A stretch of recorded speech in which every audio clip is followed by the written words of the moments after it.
একটা কিতাব আছে আমার কাছে, কিতাবটা হচ্ছে কারামতে গাউসুল আজম। এটা বাহজাতুল আসরার থেকে নকল করে এই কিতাবটা রচনা করা হয়েছে। এই কিতাবের মধ্যে একটা ঘটনা আসছে, হুজুর আছে না? 13 জন খ্রিস্টান। কয়জন? আপনারা একটু জোরে করতে হবে, কয়জন খ্রিস্টান? 13 জন। এই খ্রিস্টান গাউসে পাকের কাছে এসেছে, হুজুর গাউসে পাক মহিউদ্দিন আব্দুল কাদের জিলানীর কাছে এসে বলতেছে, হে আব্দুল কাদের জিলানী, তোমার নবীর চাইতে আমার নবী, আমার যিশু খ্রিস্ট অর্থাৎ ঈসা রুহুল্লাহ অনেক দামি নবী। ঈসা রুহুল্লাহ কয়, আরে ঈসা রুহুল্লাহর উম্মত খ্রিস্টানরা বলতেছে আমরা নবী অনেক দামি। হুজুর গাউসে পাক বললেন, তোমরা নবী দামি কেমনে? আমরা নবী মরা মানুষ জেতা করতে পারত, মরা মানুষ জীবিত করতে পারত।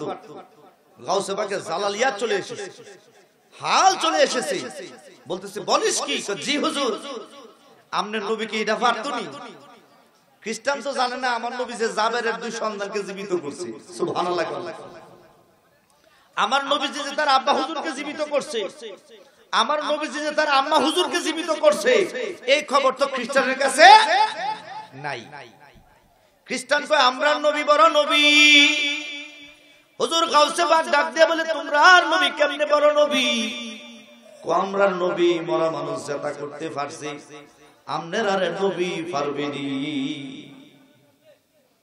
পিরানে পীর দস্তগীর সৈয়দ মহিউদ্দিন আব্দুল কাদের জিলানী বাগদাদি ডাক দিয়ে বলে, খ্রিস্টান রে, যেই কাজ তোমার নবী করছে, এই কাজ যদি আখিরি জামানার নবী উম্মত যদি করতে পারে, তখন তুমি কি করবা? খ্রিস্টানরা ডাক দেখো, এটা কোনোভাবে সম্ভব না।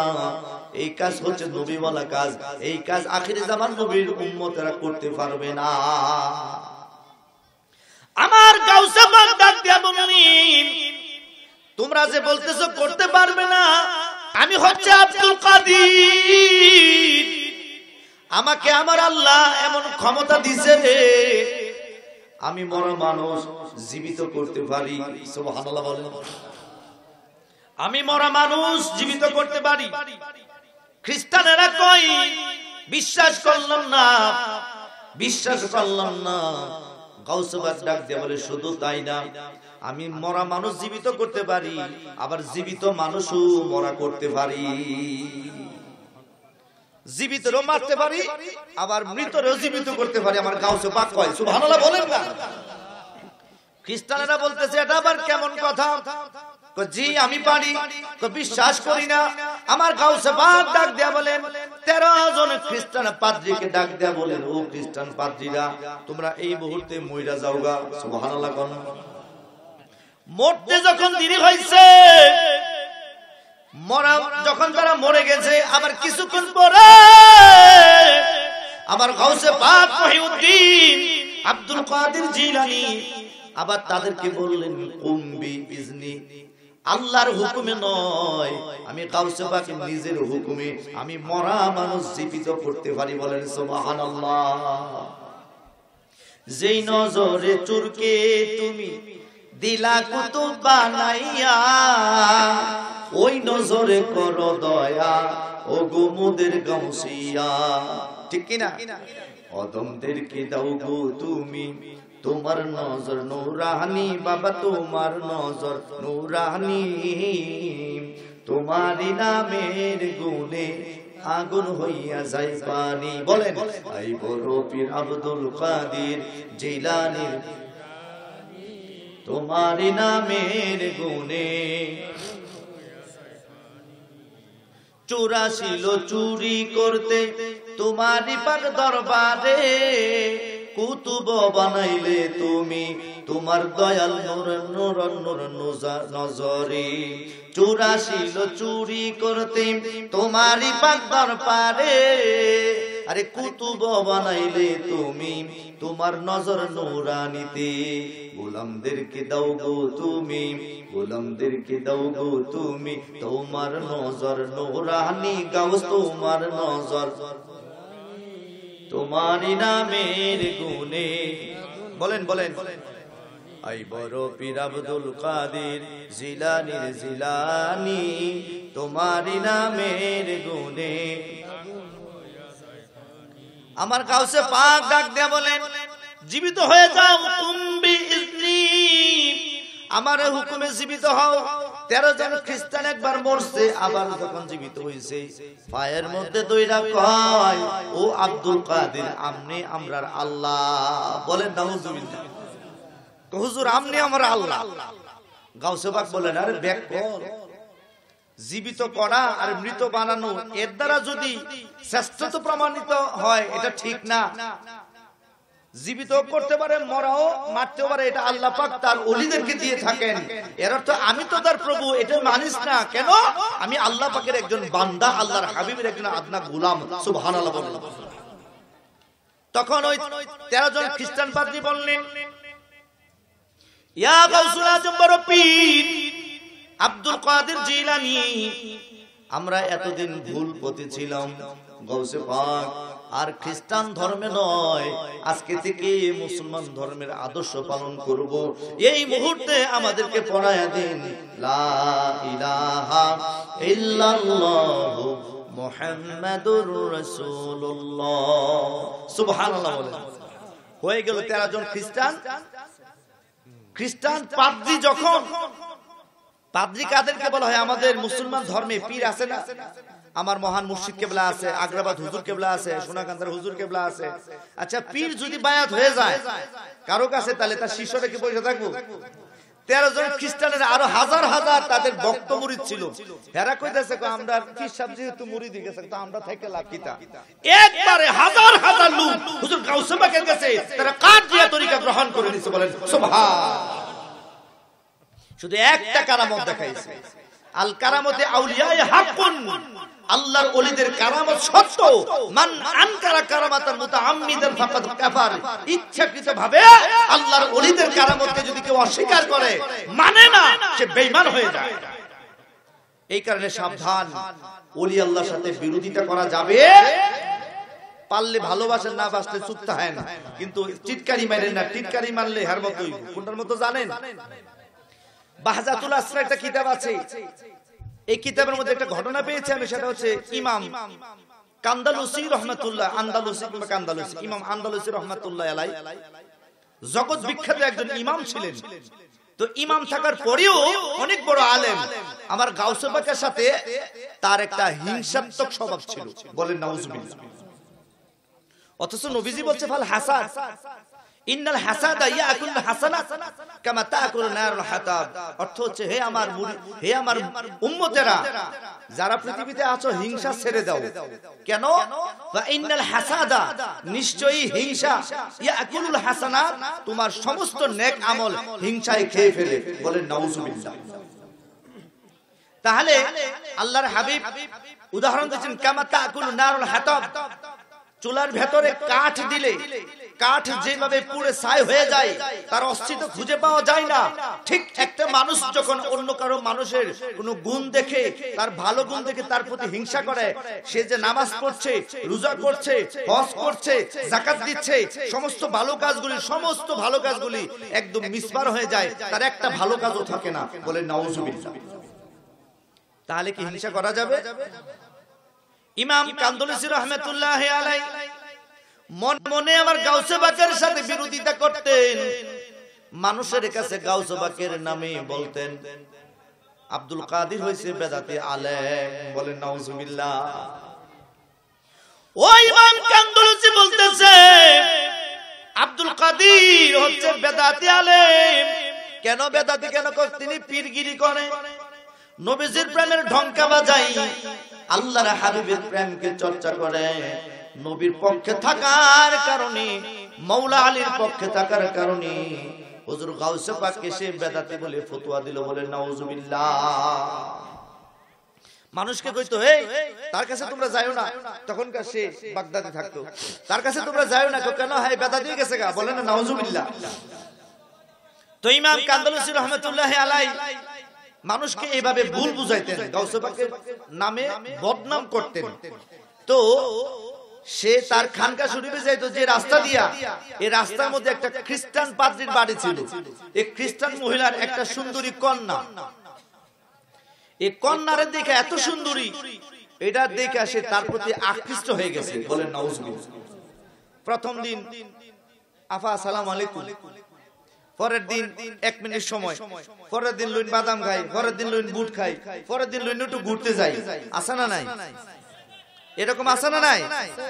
চলেন একটু ঘুরতে যাই। কই যাবেন? আইন না একটু ঘুরে আইগা। তো ঘুরে ঘুরে আয়া ভরা করে ডাইলে ভাতে খিচুড়ি। আসে না নাই? তো ইমাম কান্দুলসি বলতেছে খ্রিস্টান মহিলাকে একদিন প্রস্তাব দিছে, ও জামিলা সুন্দরী মহিলা, আমি তোমার বিয়ে করতে চাই। মহিলা বলে, তুমি আমাকে বিয়ে করবা, আমার কোনো আপত্তি নাই, তবে আমার আব্বার অনুমতি ছাড়া তোমাকে আমি বিয়ে করতে পারবো না, আমার আব্বার অনুমতি লাগবে।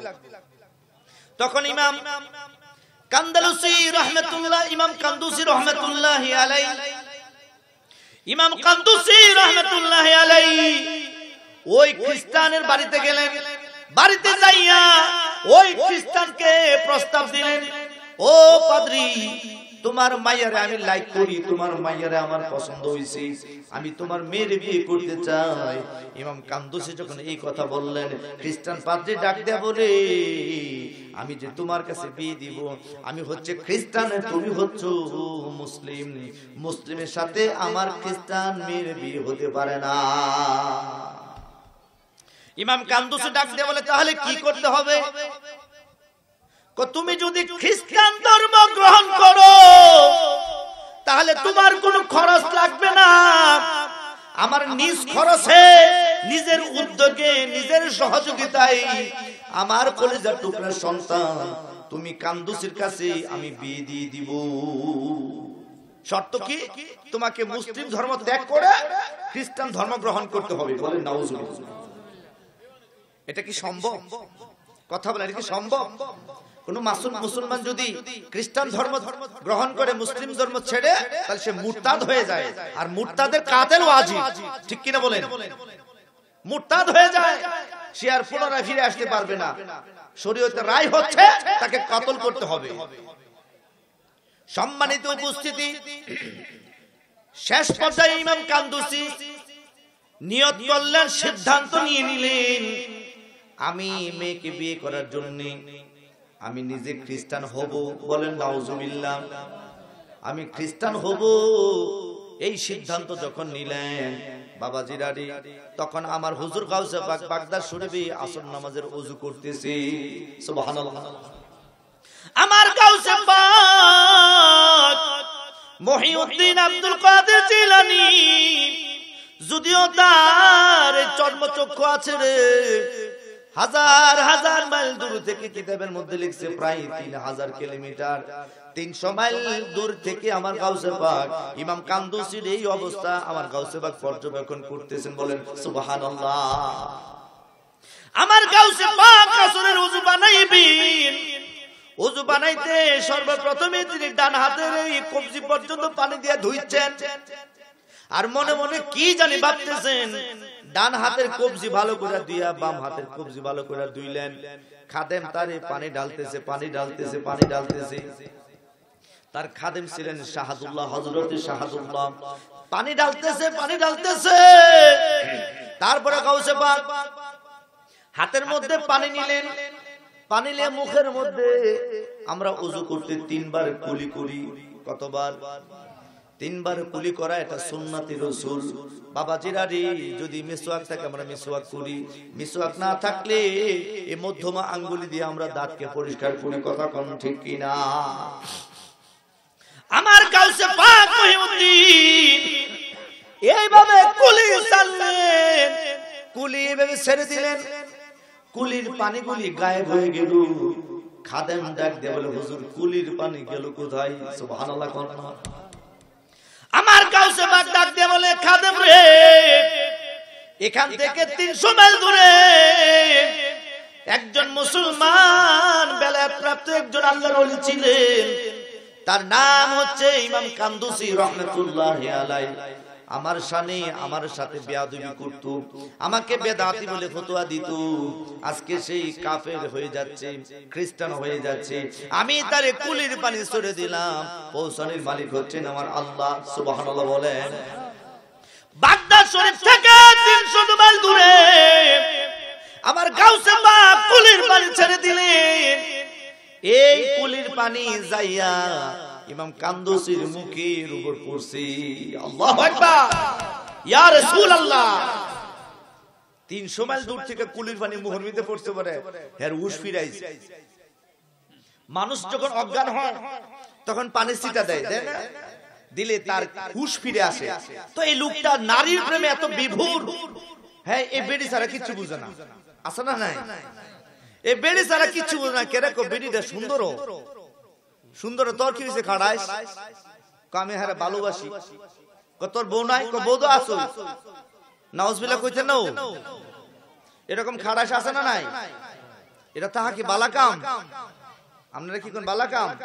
বালা বালা ক্যান্সেল কেটা বালা আছে এটার পক্ষে নাই। সাবধান, ঘরের জিনিস নিজের কাছে সৌন্দর্য রাখবেন। 1 নাম্বার, যদি বাইরে যান চেহারার সৌন্দর্য চলে যাবে। 2 নাম্বার, রুজি রোজগারের বরকত কমে যাবে। 3 নাম্বার, আপনার হায়াত কমে যাবে, অল্প বয়সে মারা যাবেন। হাসরের মাঠে আল্লাহ পাক আপনার উপর রাগান্বিত হবেন। বাম হাতে আমলনামা দিবেন, বিনা হিসেবে জাহান্নামী দিবেন। তাহলে কি এই কাজটা করা যাবে? এটাকে পরিত্যাগ করতে হবে না? আমার কথা কি বুঝেন নাই? সব ব্যাংকে কি করতে হইব? কারণ এখানে যারা বসছেন সবাই বুঝনেওয়ালা। এখানে যারা বসছেন আলহামদুলিল্লাহ ওয়া রাসূলিল কারীম, যারা বসে আছেন সবাই বুঝনেওয়ালা। এটা আমার চোখ দ্বারা আমাকে সাক্ষী দিচ্ছে। বুঝনেওয়ালা না হলে হেগের মতো আপনারা বাইরে ঘুরতেন। আপনারা জানেন যে মাহফিলে বসলে সওয়াব হয়, জীবনের গুনাহ মাফ হয়। সুবহানাল্লাহ বলেন। নাকি হয় না? হয়। চলেন আমরা একটা নাত পড়ি, তারপরে আলোচনা করি। কষ্ট হচ্ছে আপনারা?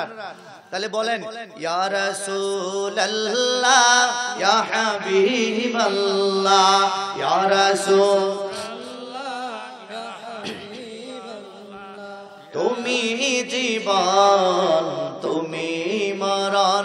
বলেন তুমি জীবন তুমি মরণ।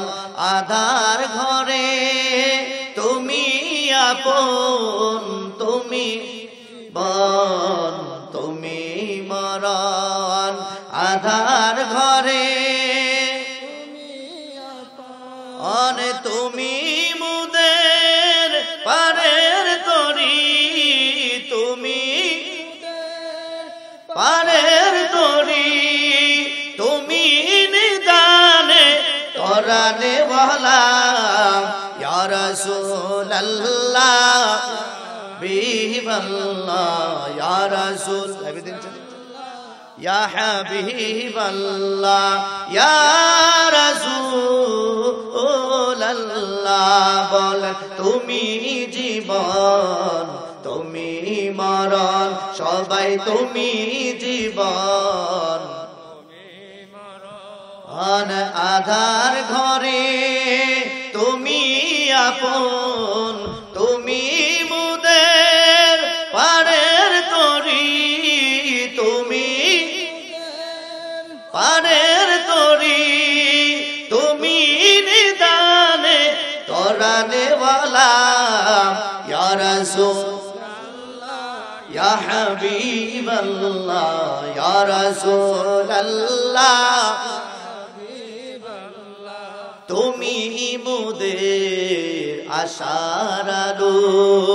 তাই তো তোমায় বাসি ভালো, তুমি মোদের আশার আলো। তাই তো তোমায় বাসি ভালো। হৃদয় নায়ের ফুলদানিতে, হৃদয় নামের ফুলদানিতে গেথে রেখেছি প্রেমের মালা। ইয়া রাসূলুল্লাহ ইয়া হাবিবাল্লাহ ইয়া রাসূলুল্লাহ ইয়া হাবিবাল্লাহ ইয়া রাসূলুল্লাহ। বলেন তুমি জীবন সবাই তুমি জীবন অনেক আধার ঘরে তুমি আপন তুমি মোদের পারের তরি তুমি তুমি নিদানে তোরানে ওয়ালা ইয়া রাসূল সাউন্ড ঠিক আছে হাবিবাল্লাহ ইয়া রাসূল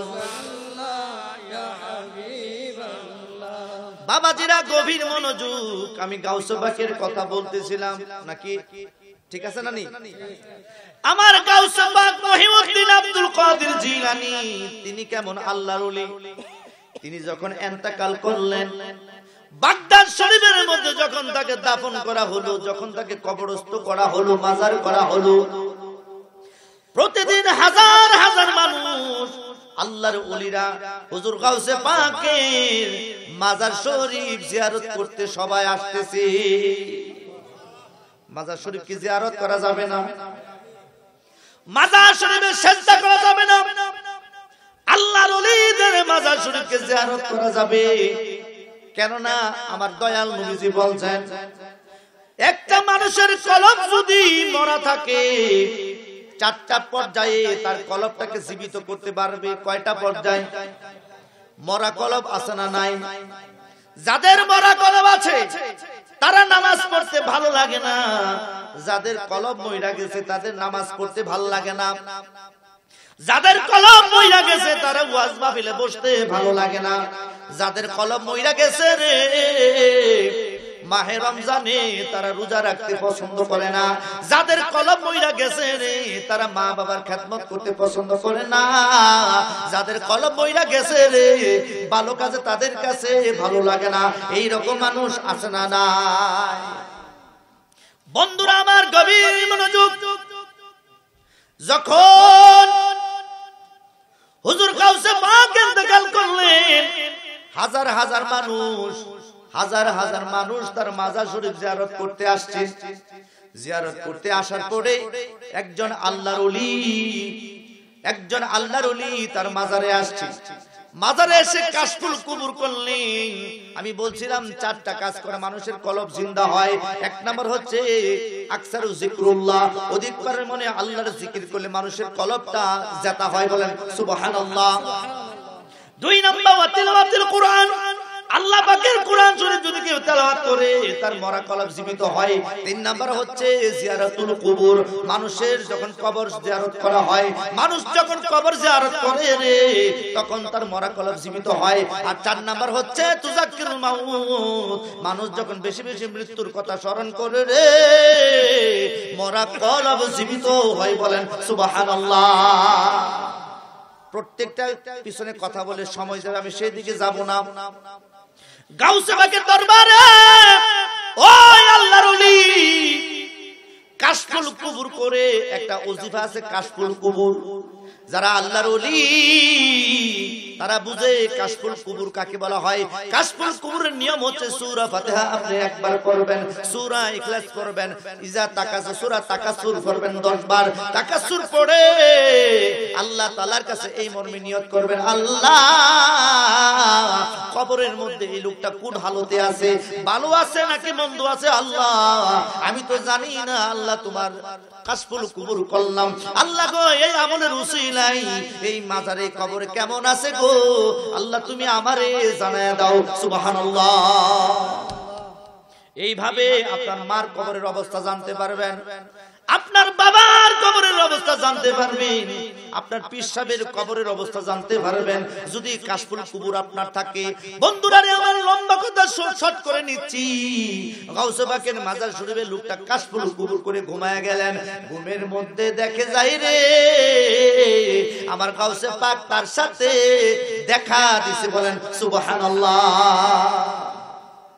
আল্লাহর ওলিরা দেখা দিতে পারেনি আল্লাহর ওলিরা দেখা দিতে পারে হুজুর গাউসে পাক যখন এই ওলির সাথে এই কারামতে গাউসুল আজমের মধ্যে বাহজাতুল আসরার এবং কিতাবুল আসরার থেকে কিতাব ঘটনাটা নিয়ে আসছে গাউসে পাক যখন তার সাথে দেখা দিল ওই লোকটা গাউসে পাককে ডাক দিয়া বললেন, ও গাউসে পাক আব্দুল কাদের জিলানী, জানতে চাই আপনি যখন কবরে গেছেন আপনি মুনকার নাকিরের সওয়াল জবাব থেকে আপনি কেমনে বাঁচলেন? কারণ মানুষ যখন কবরে যাইবে ওই কবরওয়ালা ব্যক্তিকে ফেরেশতারা তিনটা প্রশ্ন করে। কয়টা? এক নাম্বার আমার রব্বুকা, ঠিক না আছে স্যার? এক নাম্বার আমার রব্বুকা, দুই নাম্বার মান নাবিউকা, তিন নাম্বার তারপর হচ্ছে মা দিনুকা, তারপরে হচ্ছে মান নাবিউকা। অর্থাৎ তোমার রব সম্পর্কে, তোমার ধর্ম সম্পর্কে, নবী সম্পর্কে জিজ্ঞাসা করা হয়। গাউসে পাক তো তিনি তো একজন আল্লাহর ওলি ছিলেন, যদিও তিনি আল্লাহর ওলি কিন্তু তিনিও তো মানুষ ছিলেন। কথা কোন ঠিক কিনা? গাউসে পাক যখন ওই ব্যক্তিকে ডাক দিয়ে বললেন, মুনকার নাকির আমার হাত থেকে কেমনে বাঁচতে চাইলো ওইটা না জিজ্ঞাসা করবা। আমি কেমনে বাঁচি এটা তো প্রশ্ন সঠিক হয় নাই। আমি গাউসে পাকের হাত থেকে মুনকার নাকির কেমনে বেঁচেছে সেই কথা না তুমি জিজ্ঞাসা করবা। সুবহানাল্লাহ। দেখছেন এই কথার ওজন?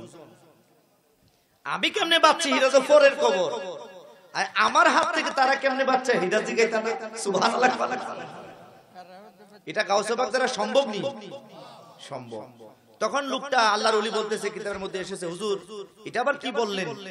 তাহলে আপনি ঘটনাটা ভেঙে বলেন। তখন গাউসে পাক বলতেছেন, মুনকার নাকির আমার কবরে এসেছে, আমার মাজারে এসেছে, আমাকে প্রশ্ন করলো মার রব্বুকা, আমি উত্তর দেই নাই। দুই নাম্বার প্রশ্ন করছে ওয়া মা দিনুকা, আমি উত্তর দেই নাই। তিন নাম্বার প্রশ্ন করছে মান নাবিউকা, কিংবা মা হাযার রাসূল আল্লাযী বুইসা ফীকুম মা তাকুলু কুনতা। ও গাউসে পাক আব্দুল কাদের জিলানী, তুমি দুনিয়ার জমিনে এই লোকটার সম্পর্কে আপনার কি ধারণা ছিল? আপনার প্রভুকে, আপনার ধর্ম কি, আর আপনার নবীকে আমরা জানতে চাই। গাউসে পাক বললেন, তোমরা কি মুসলমান? সুবহানাল্লাহ বললেন। প্রশ্ন করলো কি, উত্তর দিল কি? তাহলে কি প্রশ্নের সাথে কি উত্তরের মিল আছে? তোমরা কি মুসলমান? ফেরেশতারা হতভম্ব হয়ে গেল, এটা কিতা কইল? আমরা ফেরেশতা, নুসাব্বিহু বিহামদিকা ওয়া নুকদ্দিসু লাক, একমাত্র আল্লাহ তোমারই ইবাদত করি, আর কিছু করি না। বউজিফুত নাই, খাই না, ঘুমাই না, টুমাই না, সব তোমার ইবাদত করি। আর ওই জিগায় আমি নাকি, আমরা নাকি মুসলমান। সুবহানাল্লাহ। ফেরেশতারা কয়, হ্যাঁ আমরা মুসলমান। তো মুসলমান যদি হয়ে থাকে, এক মুসলমান আরেক মুসলমানকে দেখা হইলে বলবে আসসালামু, কথা বলেন কি বলবে? আসসালামু আলাইকুম বলবে, ঠিক না? কি বলবে? আসসালামু আলাইকুম বলবে। এটা মুসলমানের শিয়ার, এটা মুসলমানের নিজস্ব। মানে দেখা হইলে ভাই সাহেব কেমন আছেন, ভাই সাহেব কেমন আছেন না, আসসালামু আলাইকুম ভাই সাহেব আপনি কেমন আছেন, এটা বলা উত্তম, ঠিক কি না? মানে আমরা দেখা হয়েছে ভাই সাহেব আপনি কেমন আছেন, ভাই বালানি, এটা বলা ঠিক না। কারণ এক মুসলমান আরেক মুসলমানকে সালাম দিলে প্রেম বাড়ে, মুহাব্বত বাড়ে। বলেন সুবহানাল্লাহ। তাহলে আমরা অধিক পরিমাণে সালাম দিব। যে কাউকে দেখা হলো, বড় হোক ছোট হোক, আসসালামু আলাইকুম ওয়া রাহমাতুল্লাহ, যদি পারেন আরেকটু বাড়াবেন, যদি তাও পারেন রাহমাতুল্লাহি ওয়া বারাকাতুহু, এটা বাড়াবেন, ঠিক কি না? অর্থাৎ যতবার বলবেন, একবার দিবেন আসসালামু আলাইকুম 10 নেকি, ওয়া রাহমাতুল্লাহ আরো 10 নেকি, ওয়া বারাকাতুল্লাহ আরো 10 নেকি। অর্থাৎ যত করে বাড়াবেন নেকি 10টা করে বাড়তে থাকে। বলেন সুবহানাল্লাহ। তারপরে সালাম দিলে 90, উত্তর দিলে 10। সুবহানাল্লাহ বলেন। সম্মানিত উপস্থিতি, হুজুর গাউসে পাক বললেন, মুনকার নাকির ফেরেশতারা, মুনকার নাকির ফেরেশতারা আমার হাত থেকে কেমনে বাঁচলো ওইটা তো জিজ্ঞাসা করল না। হুজুর কেমনে হইলো? আমার কবরের মধ্যে তখন আমি তাদেরকে প্রশ্ন করলাম, তোমরা কি মুসলমান? তারা বলল হ্যাঁ মুসলমান। মুসলমান যদি হয়, সালাম দেওয়ার পরে মুআনাকা করা লাগে, অর্থাৎ হাতে এবারে হাত লাগাইয়া, এটাকে মুসাফা বলা হয়। কি বলা হয়? এটাকে মুসাফা। এই মুসাফা হচ্ছে সুন্নাত। এক মুসলমান আরেক মুসলমানকে এইভাবে মুসাফা করলে জীবনের যত সগীরা গুনাহ আছে রে, একবার মুসাফা করলে সব মাফ হয়ে যায়। সুবহানাল্লাহ। বাইত গেছে কইলেছেন আপনারা? তাহলে বড় করে বলেন সুবহানাল্লাহ। মুসাফা করবেন, কি করবেন? মুসাফা করে হালকা এরকম করবেন, দেখবেন আল্লাহ পাক আপনার জীবনে যত সগীরা গুনাহ আছে শুধু মুসাফা করার কারণে সব মাফ করে দেন। তাহলে এটা কি করার দরকার আছে না? এটা করবেন। গাউসে পাক দুইজনের হাতের মধ্যে যখন মুসাফা করতে গেলেন, গাউসে পাক দৌড়ছে আর ছাড়ে না। সুবহানাল্লাহ বলেন।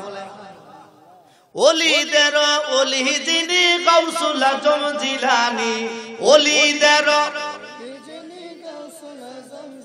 নি বাগদাদে জন্ম কুতুবে রাব্বানী, বলেন বাগদাদে জন্ম কুতুবে গাউস বংশ তোমার হাসান হুসাইনি, সমস্ত ওলিদের কাঁধে তোমারই কদম। আল্লাহু আকবার। বন্ধুরা রে, গাউসে পাক বলেন হাতের মধ্যে টিপ দিয়া কই তোমরা কি মুসলমান? জি মুসলমান। তো সালাম কই? দৌড়ছে আর ছাড়ে না। হুজুর সাইরা দিন কো ছাড়তাম না। কি লেগে ছাড়বা না কেন? এ মুনকার নাকির, রব্বুল আলামিন কুরআনুল কারীমের মধ্যে বলছে ওয়া ইয ক্বালা রাব্বুকা লিল মালাইকাতি ইন্নী জাইলুন ফিল আরদি খলিফা, আমি পৃথিবীর জমিনে আমার আদম খলিফা বানাইবো। তোমরা কেন না করছিলা? এই কথা কেন বলছিলা? কোন কথা? আতাজআলু ফিহা মান ইউফসিদু ফিহা ওয়া ইয়াসফিকু দিমা ওয়া নুসাব্বিহু বিহামদিকা ওয়া নুকদ্দিসু লাক, আমরা তোমার ইবাদত করি, তোমার তাসবিহ পড়ি। তখন আমার আল্লাহ বলেছিল, ও ফেরেশতারা রে, সাবধান সাবধান, ইন্নী আ'লামু মা লা তা'লামুন। আল্লাহু আকবার। ফেরেশতারা বলেছিল, আল্লাহ এমন জাতি তুমি কেন বানাইবা যারা দুনিয়ার জমিনে মারামারি করবে, কাটাকাটি করবে, হিংসার হাজানি খুন খারাপি করবে? এই কথা তোমরা কেন বলেছিলা? ফেরেশতারা ডাক দিয়া কো, ও গাউসে পাক আব্দুল কাদির, এই কথা তো আমরা একা কই নাই, আমরা সকল ফেরেশতারা মিলাই তো কইছি। সুতরাং আমরা দুইজনে ধইরা লাভ কি? আল্লাহু আকবার। কয়টাকে আমরা আল্লাহ কইছিলাম? ফেরেশতার লগে আমরা লগে তো আরো ভাই আছিল নাকি, ছিল না? তখন গাউসে পাক বলল, ঠিক আছে তাদেরকে নিয়ে আসো। তখন মুনকার নাকির বললেন যে তাহলে একজনকে ছাইরা দেন। সুবহানাল্লাহ বলেন না, একজনকে ছেড়ে দেন। তখন গাউসে পাক একজনকে ছাড়লেন, আরেকজনকে ধইরা রাখলেন। এই ফেরেশতা আল্লাহর কাছে গেলেন, আল্লাহ আল্লাহ কার কবরে পাঠাইলা? গেলাম প্রশ্ন করার জন্য, উল্টা দিয়ে আমরারে প্রশ্ন করে। তখন আমার আল্লাহ বললেন যে আমার আব্দুল কাদেরের সাথে কি তোমরা কি বেয়াদবি করছো? আল্লাহ বেয়াদবি কি সালাম দিছো? কোনা দেই নাই।